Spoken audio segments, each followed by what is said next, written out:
tension grows, Moscow is the scene of Prime Minister Stalin's birthday, and from all satellite nations, communist followers pay homage to the high priest of Marxism.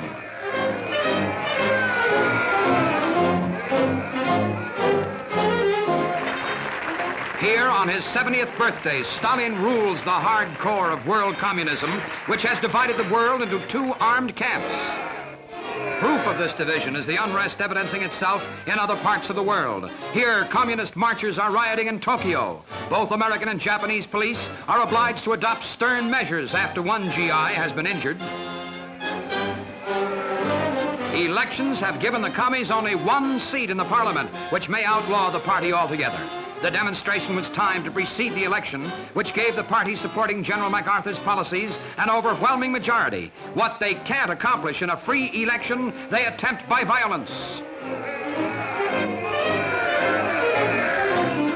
Berlin, too, is the scene of smoldering communist unrest. Western occupation forces go on around-the-clock alert, ready for the communist youth push that would put the entire city in Soviet hands. For weeks, the red sector is kept aflame with every propaganda device in the commie repertoire.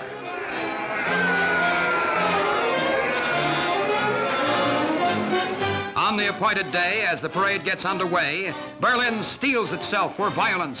The vaunted gathering of 500,000 dwindles as the conquest of Berlin resolves itself to insults to the Western powers.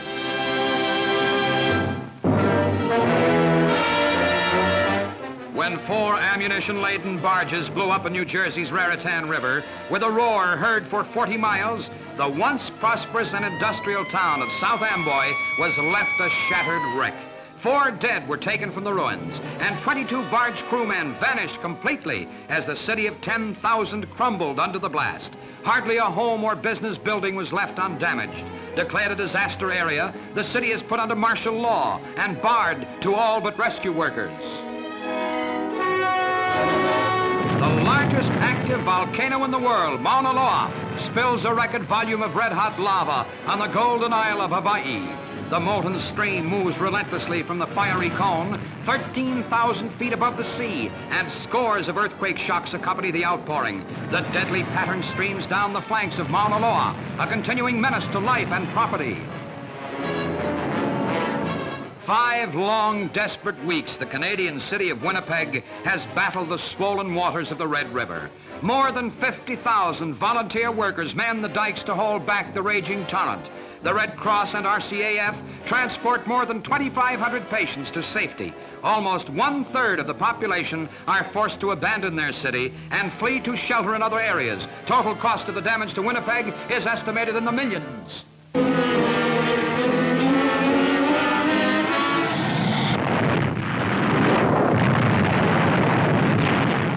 White Sands, New Mexico, a special camera is installed in a V-2 rocket for flight into the stratosphere. These remarkable pictures made by the Department of Defense show what the Earth looks like from 20 miles up. Seconds later, at 58 miles, the curvature of the Earth appears with the rocket ripping through the air at 2,000 miles per hour.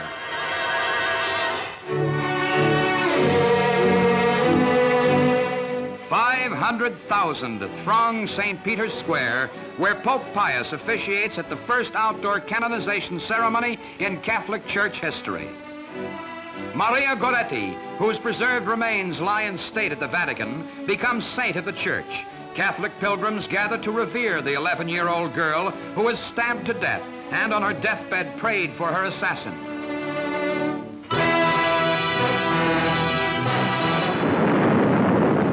The United Nations forces stage a surprise invasion on the west coast port of Incheon in one of the most brilliant strategic moves of the Korean conflict.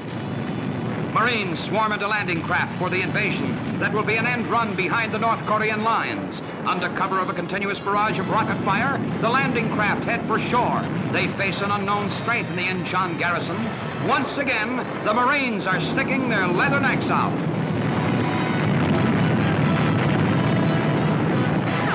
As the Marines hit the beach, they land almost without opposition. This thrust has taken the Red Koreans completely by surprise. A few die-hard Reds, however, need to be flushed out. General MacArthur pays a surprise visit to the Incheon front to observe personally the brilliant achievement. He sees the results of perfect planning. It is a well-pleased general who issues a well done to his men. UN forces lose no time in their drive on Seoul. This is to be the turning point of the war. But even though the tanks blast their way through opposition, the going is not easy, and there is a price that must be paid for the victory. UN artillery is deadly effective, guided by the spotter pilots. He gives the range a direct hit. These films give a vivid picture of the grimness of this struggle. Every device known to modern warfare is used in the police action among the rice paddies of Korea.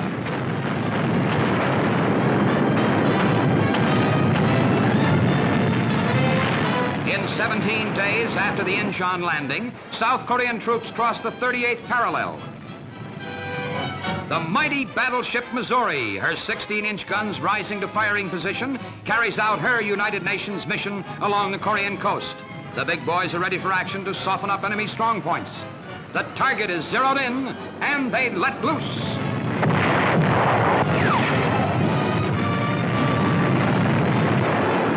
These are the monsters that have spearheaded amphibious landings that have led to successful encircling movements.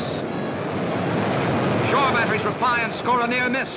A giant among sea giants, the Big Mo, puts in her wallop against the red aggressors. Tiny Wake Island. Here it was that a handful of Marines stood off Jap attacks for days. And here it is that President Truman, after an 8,000-mile flight, has his first meeting with General MacArthur, whom he has come to consult on the progress of the Korean War. In a simple radio shack, momentous decisions are reached. Secretary of the Army Pace and Admiral Radford attend the talk with the UN commander, whose Allied forces at that moment were converging on the North Korean capital of Pyongyang. Chairman of the Joint Chiefs of Staff, Omar Bradley, is also among the President's advisors. Before they part at the airfield, President Truman pins the 4th oak leaf cluster to the Distinguished Service Medal on a chest that already bears almost every decoration a grateful nation can offer.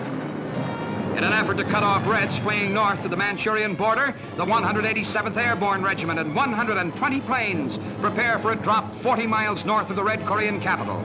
Personally supervising and observing the operation is General MacArthur, who watches as the paratroopers drift down in a perfectly executed maneuver.